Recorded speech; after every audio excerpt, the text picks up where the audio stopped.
October, Mr. Nandan Nilekani, that's tomorrow. The topic is Unique Identification Authority of India, New Delhi. On 11th October at 3 p.m. we have another public lecture in the Rethinking History series. It's by Professor A.R. Venkatachapati, Madras Institute of Development Studies, Chennai. And on October 14th, Monday at 3 p.m., in the seminar Annexe Common Room, we have Dr. Kama Macklin. He's from the University of New South Wales, Sydney, Australia. So I urge as many of you to attend these talks as possible. Secondly, there's another announcement that has been requested to make. The NMMF has come out with their occasional papers in the History and Society series, as well as Perspectives in Indian Development. These are displayed outside, and I think they come at a cost of 100 rupees, and you could avail of these outside after the talk. So, welcome to another stimulating talk by Professor C.R. Babu in the Science, Society and Nature series. He will be speaking on conservation of nature, a strategy for human endurance.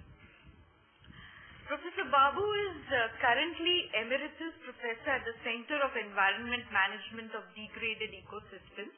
In short form, for all those who know, it's CEMDE at the Delhi University. Now, we all know that the 20th century is marked by sustained human assault on the environment in multifarious ways. Those of you who are concerned about the environment must be up to date on this. Deforestation, we have crisis related to mining issues, groundwater depletion, air pollution, and so on and so forth.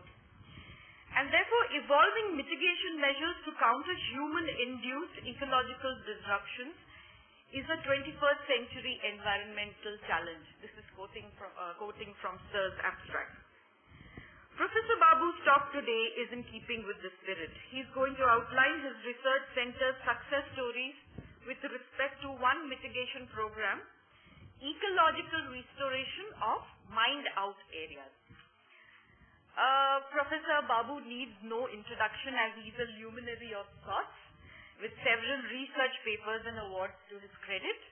He is, as I said, he's a part of the Center of Environmental Management of Degraded Ecosystems.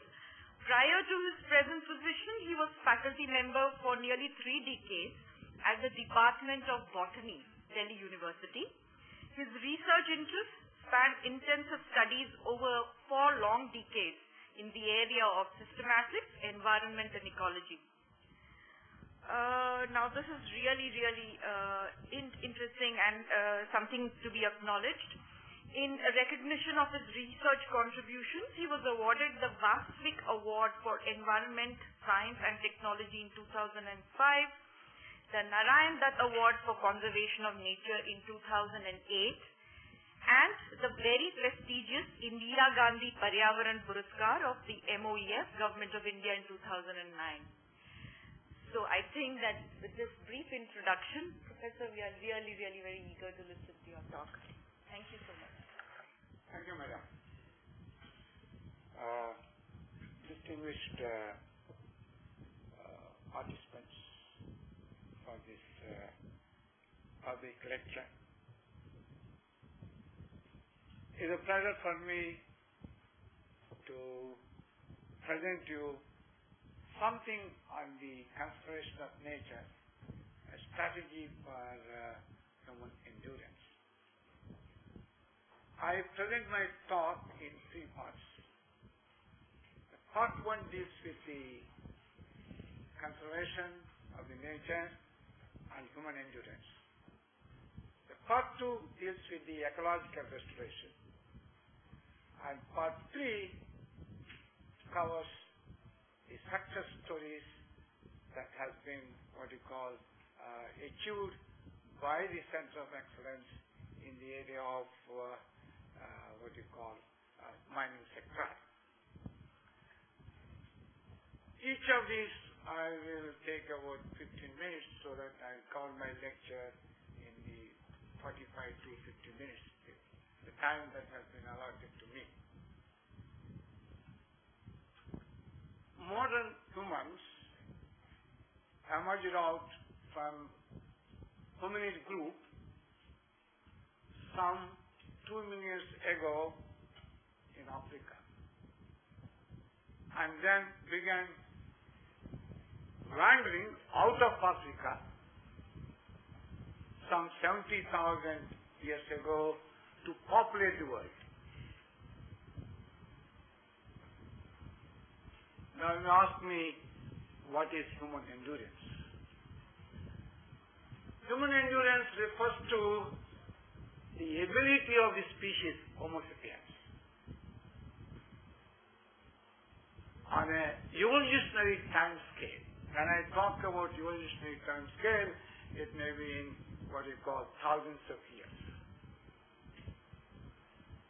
This requires adaptability. You may ask me, what do you mean by adaptability? I will define these terms so that you understand it.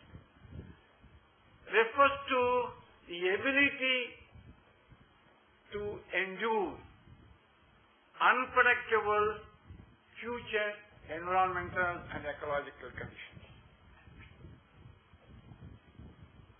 The adaptability depends upon the genetic variability, which I need not necessarily explain what is genetic variability, and also the environmental and ecological conditions that sustain it. Now, what these humans have done? The humans change the environment and ecological conditions of the biosphere so rapidly and what you call drastically during the last 50 years that the magnitude of these changes exceeds all the changes that took place in the entire history of human civilization. What is the net consequence of it? There are frightening developments in the environment and the ecology at the local level, subnational level, national level, regional level, and global levels. These anthropogenically mediated factors contribute to the present environmental scenarios. How many of these anthropogenically mediated factors contribute to the present scenarios? 3. Tropical deforestation. Land degradation is a major factor. This is often called as a habitat conversion. And the third is biological invasion. The word is probably new to you, but I won't explain it. If I start explaining that, I'll take more time. These are exotic alien species introduced accidentally, purposefully in India, and now become what you call biggest threat to the biodiversity in the subcontinent. This is called biological invasions. Now you may ask me, what are the environmental scenarios that have been resulting from these, what you call, anthropogenically mediated factors? Some of them are, I listed out, the loss of biodiversity, that means extinction of species, and what you call ecosystems, nutrient loading, that means our habitats are enriched with phosphates and nitrates in such a way that actually the health of the ecosystem is deteriorated. The climate change, the depletion of groundwater, extension of wetlands, and other critical terrestrial and marine ecosystems. And the most important is the buildup of toxic pollutants in soils and waters and air to the levels that have become public health hazards. These are the environmental scenarios. Next is. Now, the question comes is, how to prevent and mitigate these human-induced frightening developments leading to environmental degradation and ecological disruption. simple answer is conservation of nature. Now I must tell you, the word conservation is a sweet word. And if you read the literature, you find all kinds of definitions. But I'm giving you a practical definition. Conservation is nothing but a wise use of natural resources in such a way that they are sustainably managed and make human endurance on a evolutionary time scale. It is the simplest definition that one can offer the conservation of nature. This is often what we call in the literature sustainable development. You find everywhere sustainable development, but many of them don't know what is actually sustainable development. All right. Now, there are many different approaches for conservation of the nature. I must make it very clear. But I would say that three approaches are very important for the conservation of nature, particularly relating to the living resources. What are these three? The first one is in situ or on-site conservation, which represents the preservation of the resources, the preservation of the resource in its own native distribution range. You may ask me what is an example for it. I'm just making a sweeping statement so that I move to the real picture, because these are all several things which I need to build up my story effectively. The example is national parks, tiger reserves, wildlife sanctuaries, nature reserves, and so on. The second approach is ex situ or off-the-site conservation, which refers to the what you call preservation of the resource outside its native range. For example, for plants, we preserve it in the botanic gardens. For animals, we preserve it in zoos, and so on. And then we have also what we call captive breeding stations. And then we have also, today we have a biodiversity park where the communities can exist together. Many communities exist together on a small lodge, on a small, what you call, patch of land. I won't go into that. Biodiversity park itself is on topic for a public lecture, but I'm not going to discuss on that. Now, both these approaches are preventive. You prevent the extinction of species. You prevent the loss of biodiversity. You prevent the extinction of wetlands and so on. Now, there is a third approach, and that approach is the sustainable development approach at the ecosystem level. Mind it, I'm introducing the word ecosystem at this level. I will define in a very layman's language what is an ecosystem. Many people don't understand actually what is an ecosystem at the ecosystem level. Now, it is here where development and conservation can go hand in hand. One way to put the sustainable development to work is the use of ecological restoration for degraded what you call landscapes, waterscapes, and what you call the riverscapes. Look, waterscapes as well as the same, but it is essentially what you call I'll tell you what are seascapes, marine seascapes at the ecosystem level. Now you may ask me, since I introduced the ecosystem, you must know what an ecosystem is. See, ecosystems are complex, self-sustaining natural systems, where all the four environmental resources, mind it, water, soil, that's the land, your what you call air, all of the living organisms, air means atmosphere, living organisms interact and generate what you call ecosystem services and ecological goods. Now, this is the process. What generates your ecosystem services? You ask, what do you mean by ecosystem service? Purification of the water. The amount of water that you drink is all an ecosystem service. And that is generated by interaction among these, what you call environmental resources. And all our ecological goods are outcome of these interactions among these four environmental resources. The ecosystem has two important attributes. One is the resilience. You may ask me, what is meant by resilience?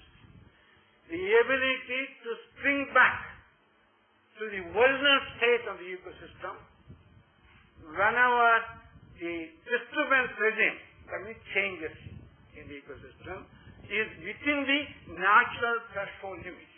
Now, I'll not tell you what is the natural threshold limit. It's a very difficult and a complex issue, and that is out of the scope of the present lecture. Threshold limit. Now, the question comes is, what is the second attribute? You must remember, ecosystem can exist in more than one form. Our misunderstanding of the entire ecology and environment is surrounding around this. People think if there is an ecosystem, it will be static and it will remain. No. Ecosystems can exist in more than one form. What it means? When the natural ecosystem is stable, then it will be stable only when the disturbance regime, that means changes brought out by human beings, are within its threshold limits. When the disturbance regime crosses the natural threshold limits, it changes from what you call into the natural ecosystem changes into another state. I give you a simple example. If you continue to what you call allow grazing in a forest ecosystem, over a period of time, the forest ecosystem will become grassland. My forest ecosystem is degraded to a grassland because the disturbance regime crosses its threshold limits. It cannot spring back to its original state. Alright, what happens if you continue to grazing the grassland? The grassland would become what we call a wasteland. What happens to the wasteland? Still there is a productivity. The wasteland will become a desert, which is an unproductive ecosystem, and that results in the collapse of the biosphere, and also the human beings also will become extinct. That's the story which I want to bring up. Now, what I want to say is, now, how this, in fact, it is these attributes of the ecosystem that enable ecological restoration to bring back a dead or a degraded ecosystem to its original state through what are known as biophysical process. That's very, very, very, very important. Now the question comes is, how to mitigate or bring back the degraded or dead ecosystems to their original state. There are two options for it. If there is a degraded ecosystem or a dead ecosystem due to what is called this, you may ask me how this have come. This have come because of wide range of anthropogenic activities, which I will not tell you. One is leave it to the nature. What happens if you leave it to the nature? You have what is known as natural succession process. If the natural succession process occurs in an area where there is no soil, it is called primary succession.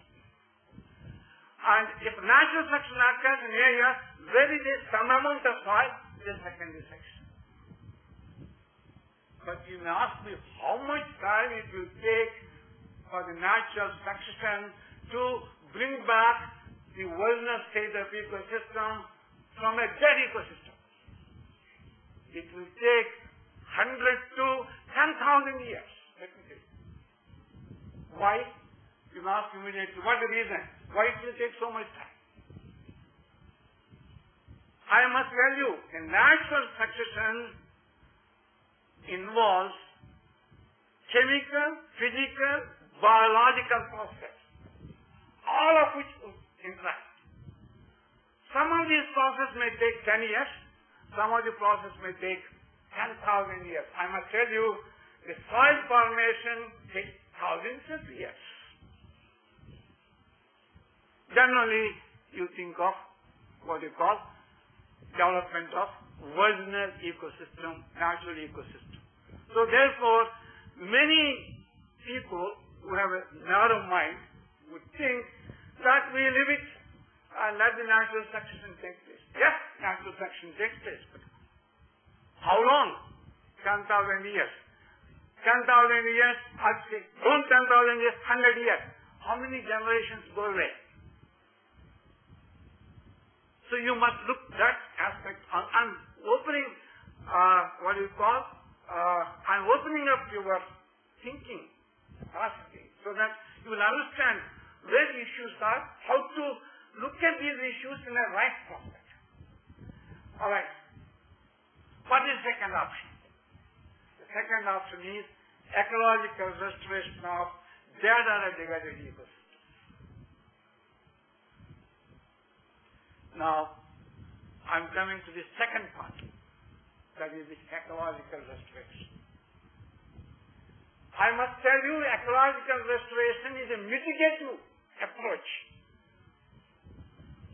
for conservation. Whereas the other two are the preventive approaches.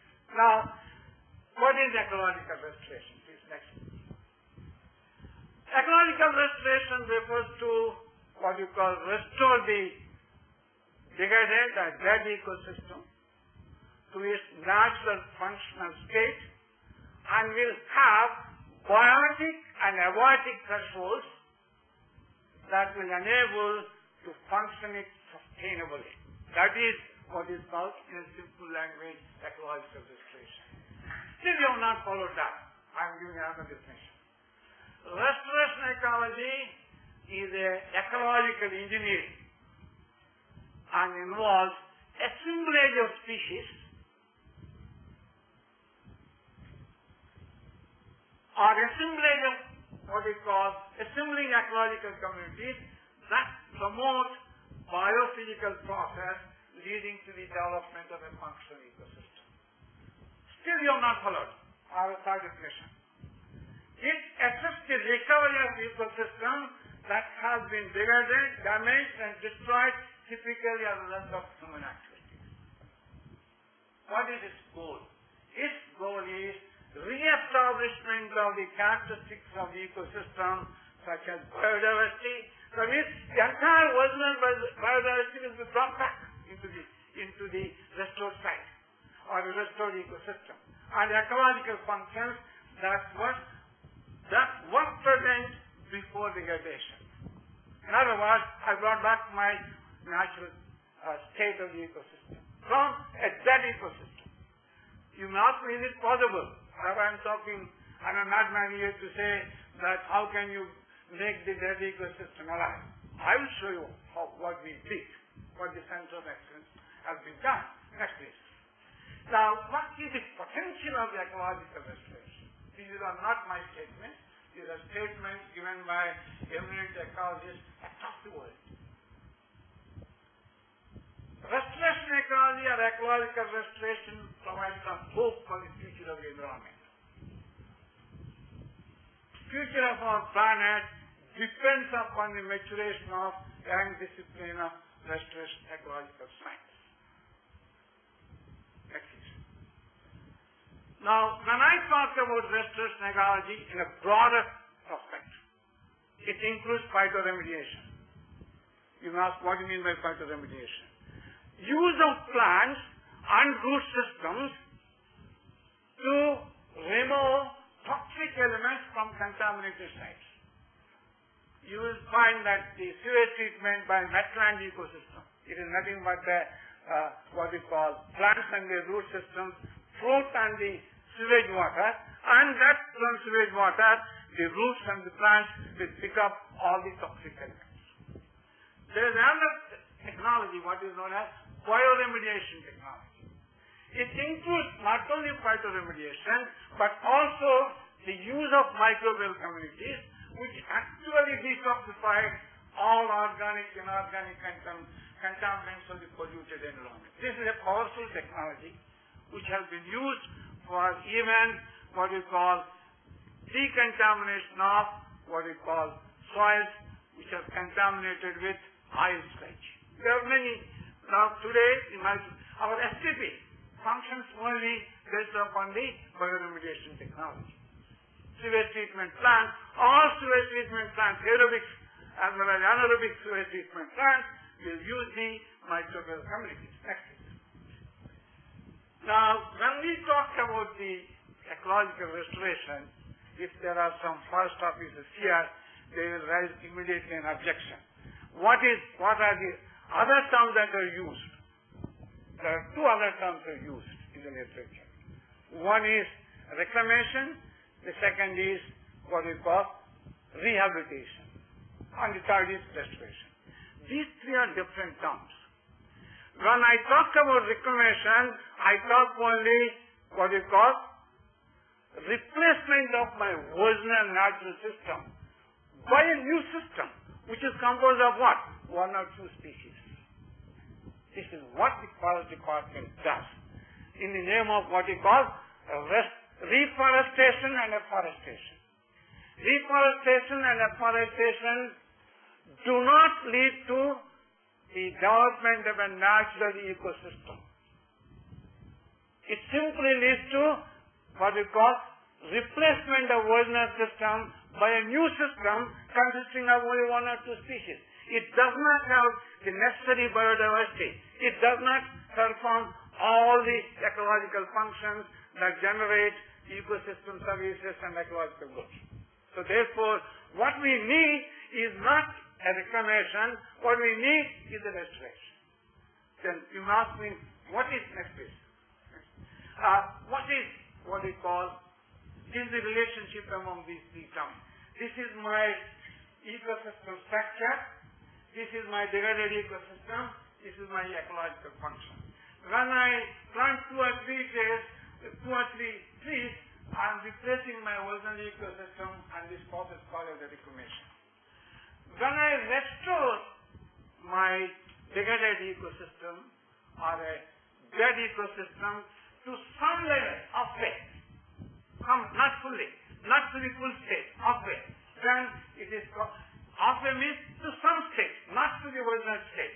That is called rehabilitation. And when I restore it completely to the original state, then I call it as a restoration. So these are the terms which are used widely in the literature. This is the reason why I brought it. Next, please. Now, to sum up, in a nutshell, what is ecological restoration, how it is put into practice to get the original ecosystem brought back. This is the definition which I formulated. The other definitions I picked up from my own experience after working for about 2 decades in the area of ecological restoration. I formulated this definition. The underlying principle of restoration ecology is to develop or engineer assemblage of species. You have to simply bring the different species together and make a community. And then that community will do the rest of the job. That is the key principle. Engineer assemblage of species leading to development of ecological communities that replace disrupt or destroyed feedback loops leading to restoration of biophysical process and cut short the time required for different biophysical process to evolve and operate. How much time you cut short? I can bring back a dead ecosystem to a full-fledged natural system in 5 to 10 years by using this technology. I don't need to wait 100 years. In 10 years, I have a full-fledged natural ecosystem with all its functions, right? And with all its biodiversity characteristic features. And that are prerequisites for ecosystem health. Now, the final outcome of restoration ecology is the establishment of ecosystem characterized by biodiversity and functions that generate ecosystem services and goods similar to the original system. This is the outcome of the ecological restoration. Next please. Now, what are the key steps involved in the ecological restoration? It is not a complex system. It does not require crores of rupees.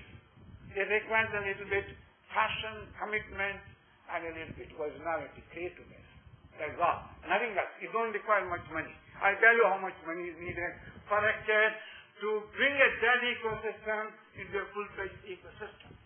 Now, selection of appropriate plant species and their associated microbial communities and also soil and water base, development of inoculation technologies, monitoring of habitat responses, and these technologies are site-specific, simple, cost-effective, and does not require aftercare. What are the biological inputs for these restoration technologies? Next please. These are the legumes, grasses, microbes, soil and water base, pollinator, and seed dispersal. I play. And the eco-restoration specialist will play with these organisms and come out a community, and that community will take care of all your biophysical processes. What generally take in the nature of 100 years and 10,000 years will achieve in 5 to 10 years. That is the power that these organisms play a role in the biological, in the ecological restoration of a dead ecosystem to their original state. Next please. Now I'm coming to the third part. That is successful stories in ecological restoration, or successful stories which have been what we call catered to the Center of Excellence program of Ministry of Environment and Forest, Government of India. This Center of Excellence program runs at the University of Delhi, but is fully supported by the Ministry of Environment and Forest. You may ask me, how much land is degraded across the world? 43% of vegetated land lost its productive potential. That means it cannot produce, which will be beneficial to the humans. It has lost its potential. 43%. You may ask, what is the scenario about India? 50% of the land is designated as a wasteland in India. Probably now more percentage has gone into this category of vast destruction due to indiscriminate what you call developmental activities. 50% of the land. Now you may ask me, what about the contribution of mining to the land degradation?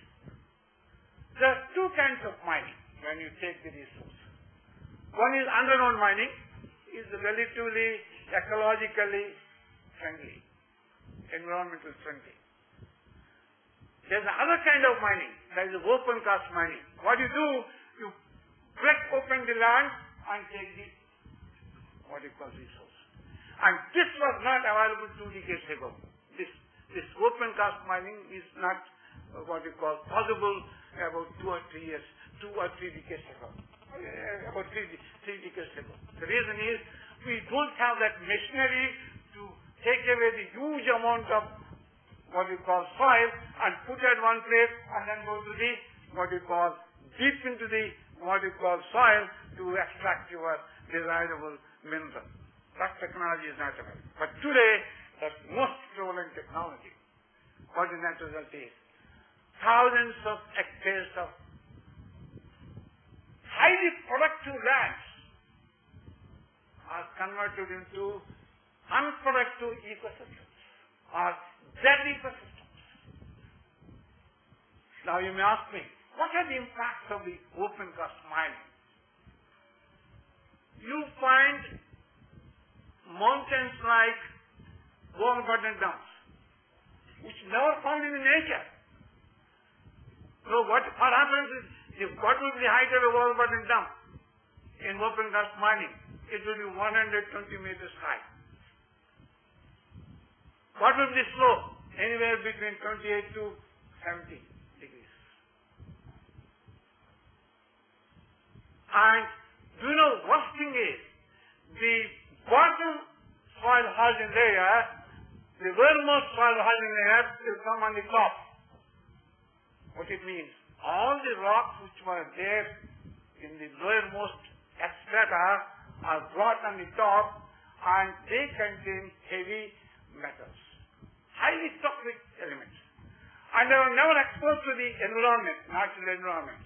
As a result of exposure to the atmosphere and water, the rain, the weathering takes place and reaches heavy toxic metals. The most important impact is there is a depletion of groundwater.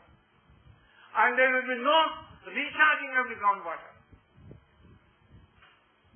And the other one, most important thing is, you have what you call 250 meters deep wide water bodies.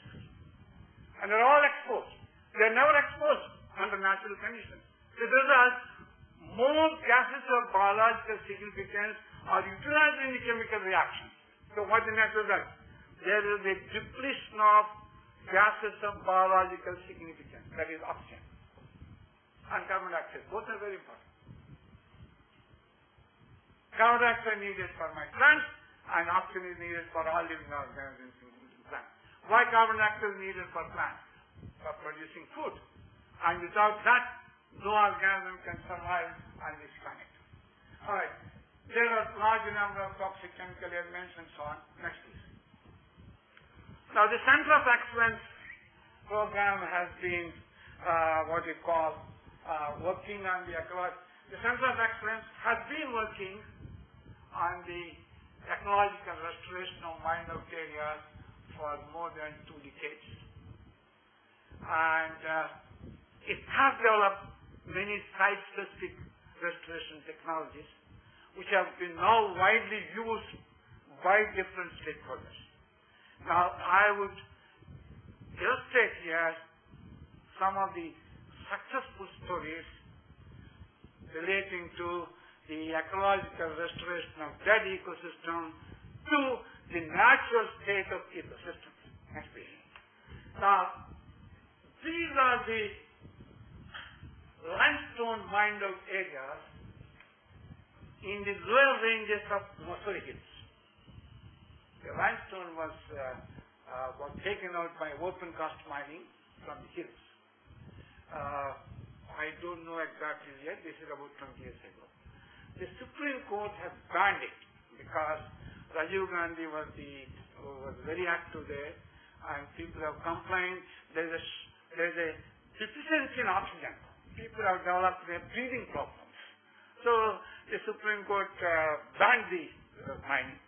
But it was left like this, and some of the private operators, to make it green, and the idea that they can deceive the public, they covered some of these sites with a green color, green paint.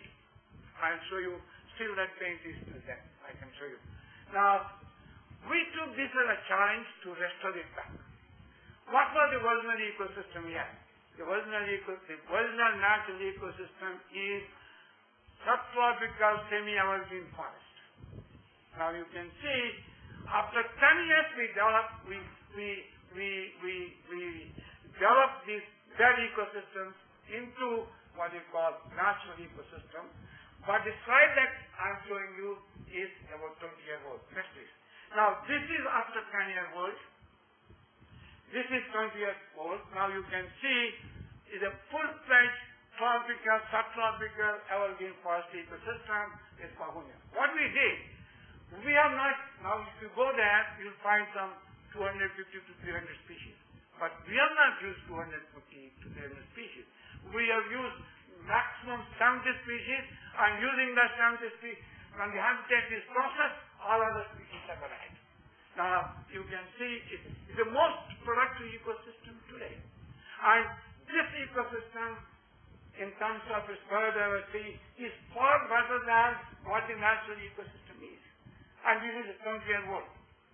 The sites are still there, you can go and see. Next please.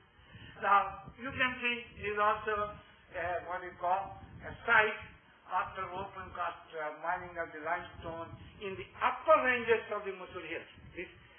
The other side is at the 3,000 feet, and this is at about 5,000 feet. This is at Ramsar. Now, let me tell you, as a student of plant sciences, I consider this as the most forbidden environment for the survival of the living organisms, particularly the plants. What we did, we surveyed all the areas, and we found out some unusual grasses which can grow on a granite. This is a granite rock. It cannot be removed. Which can grow and then gradually accumulate the soil and organic matter, which will allow other plants to thrive. Next please. Now you see, this is a very unusual grass. This is called anthropogenically species, which can grow on a rock. And if you see at the base of this trunk, you still find a dark color structure. That is all what called decaying organic matter in the soil, which has been accumulated by this plant. We have not added. Now let me tell you, in our ecological restoration, we have not added an inch of soil. Right. Plants and the microbes which we brought in. Next please. Now, this is after 12 years. You can see, now you may ask me why grassland here is a rain shadow area. It cannot support forest. The original ecosystem, natural ecosystem in this area is a grassland, and we develop this grassland. The stakeholders use this technology and develop the grassland and the entire hill range. Now today, the local communities harvest this grass 3 times in a year and make it a sustainable living, right? And the dairy system. Next please. Now I come back to Delhi. Say Delhi has 2 wildlife sanctuaries. One is Bhatti Wildlife Sanctuary. The other one is Asala Wildlife Sanctuary. It is about 40 kilometers from here. The sites are still there. You can go and see it. In the Bhatti Wildlife Sanctuary, if you go, it is called a wildlife sanctuary, but you never find wildlife. And what you find all these mono mined out pits. These are about 100-year-old mono mined out pits. And nothing has been done. And for 100 years, it remained like this, except a few, what you call, bushes of processes really far. Now what we did, we took this as a challenge, and in a 10 years time, we restored these mono mined out areas into tropical dry deciduous forest characteristic of Aravallis. We have introduced we have introduced about 40 species, and today you have 150 species thriving in this area, and a rich wildlife. Now, except these structures, if you go and see, you find there is nothing in that. Although the forest department says that they are doing something, but they have given they've outsourced this area to Eco Task Force, and Eco Task Force is putting all exotic species in spite of repeated reminders. Let me tell you. Next please. Now, this is Asala Wildlife Sanctuary. Again, is a virtually dead ecosystem. And it is dead not because of mining. It is because of intensive grazing and led to what is called desertification. This is a classical example of desertified landscape. What do you mean by desertified landscape? It cannot hold moisture. It cannot recharge what you call water into the ground. And the plants cannot penetrate the roots of the plants cannot penetrate into this because there is a salt plant. So this is called as a desertified habitat. This is what is known as a desertified landscape. Now we thought, what should we develop on the desertified landscape, which will attract the wildlife? We decided to what you call develop a mosaic of acacia woodlands. There are 10 species of acacias, which attract the wildlife, and then a luxuriant grassland. Now today, if you go, you have a luxuriant grassland as well as the acacia woodland, and this grassland is now used by the local communities for harvesting 3 times in a year. 3 times in a year.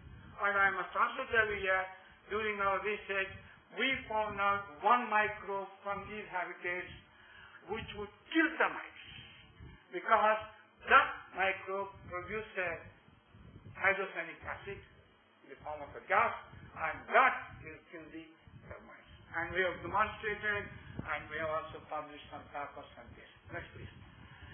Now I'll take back to you Orissa. This is a very challenging, I must tell you.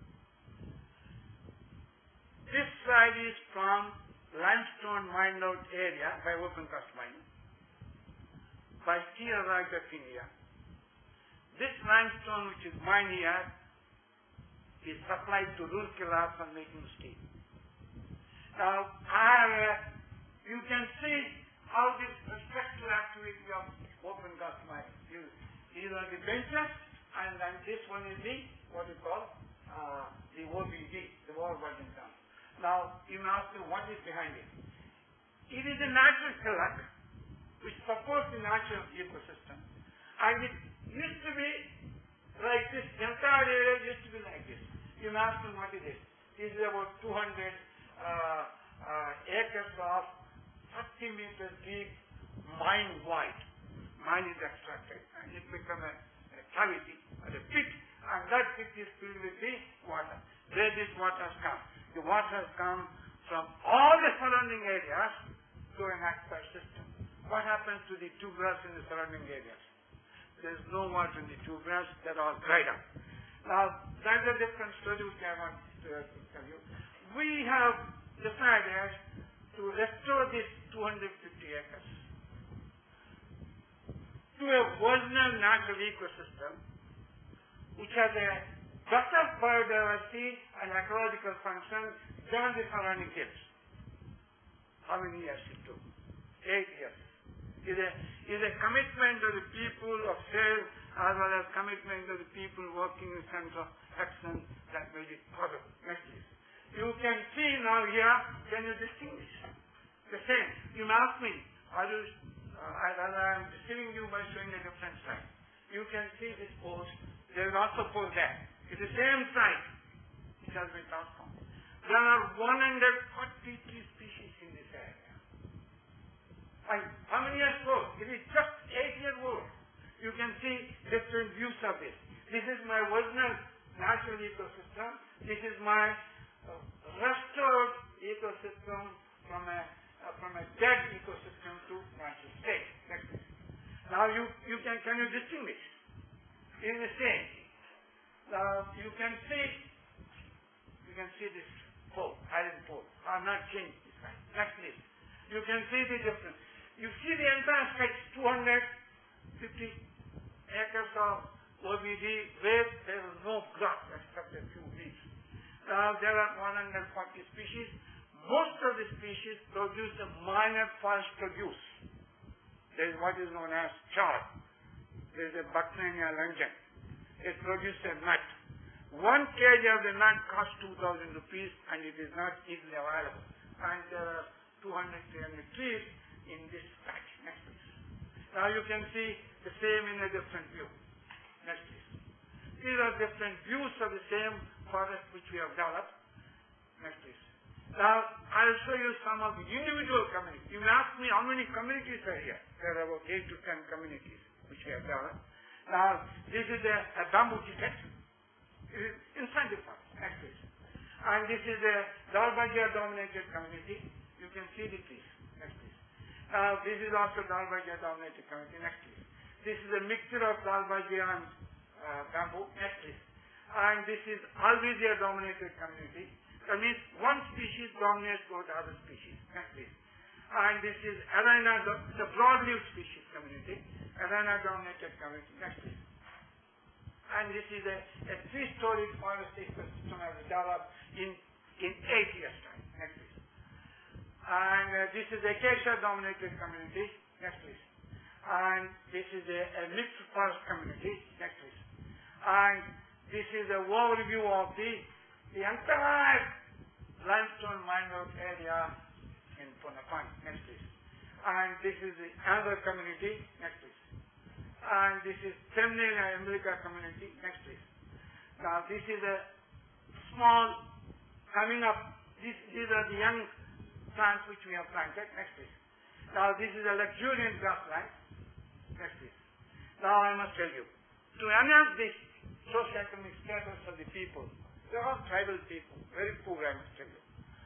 Now we introduce what is known as Safa silkworm culture with the help of the Research Institute at Ranchi.